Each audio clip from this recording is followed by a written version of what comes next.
In 1989, the same year that Taylor Swift was born, the world met an even doughier-eyed girl whose songs got even more stuck in your head. The Little Mermaid.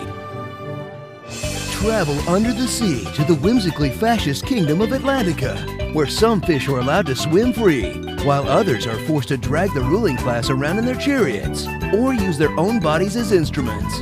And meet Ariel, a half-naked 15-year-old and confirmed hoarder. Follow along on her literal fish-out-of-water story as she falls in love with the human Prince Eric because he's hot.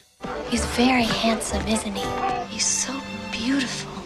The only thing swimming in their way is the most clearly evil villain in the Disney pantheon, Ursula. The sea witch? No, she's a demon! An old witch who keeps the tortured souls of her victims in her front yard, eats seafood, and hates Ariel's whole family. But none of that will stop Ariel from trading away her voice for a pair of legs and a 72-hour time limit to French a stranger. He is quite a catch, isn't he? Get swept up in a fantastical romance where love conquers all. If by love you mean acting like a clueless mute brat so an older guy will make out with you. And enjoy the vintage Disney classic with an equally vintage message for today's young girls. Look pretty. You gotta look your best. You look wonderful. But without my voice, how can I? You'll have your looks. Surround yourself with friends who are dumber and fatter than you. Abandon your family to marry a guy you just met. And if you're not happy with the contract you signed without even reading, get your fiancé to murder the person who outsmarted you. So strap on your fins for the musical you can't help but sing along to, featuring songs like the Dumb Mermaid song. I'm a dumb mermaid who doesn't know shit. Don't know what this is or that is either. The obligatory villain song. These boring bad guy songs, so bland, so blah. But to move the plot along, the villain has to have a song, but in the soundtrack, it gets skipped. The Shouldn't You Ask for Consent for song? Sing with me now.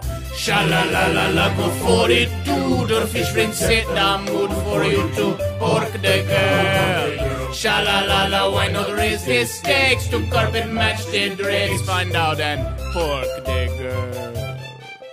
The Traumatize Your Kids song. Killing fish!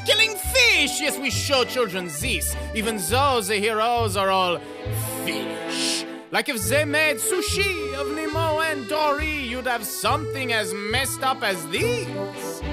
And the one we're about to get stuck in your head. It's so catchy! It's so catchy! There's no escaping, these songs are amazing and so catchy! You'll never get it out your head.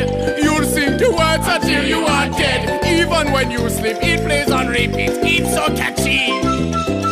So what the message is kinda sexist. Girls don't need brain cells, just pick up seashells. Also don't be fat, but you'll ignore that, cause it's catchy.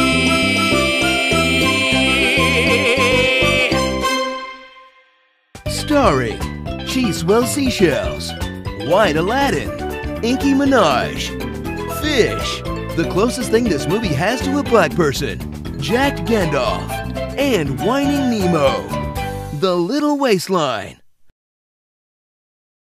This movie would have played out way differently if her top half was a fish instead.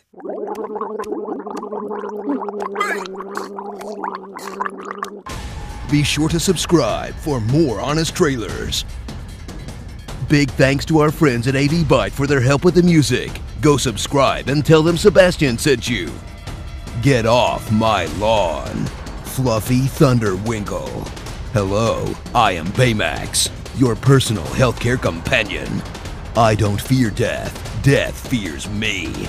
Harry, did you put your name in the goblet of fire? I'm all about that bass, no treble.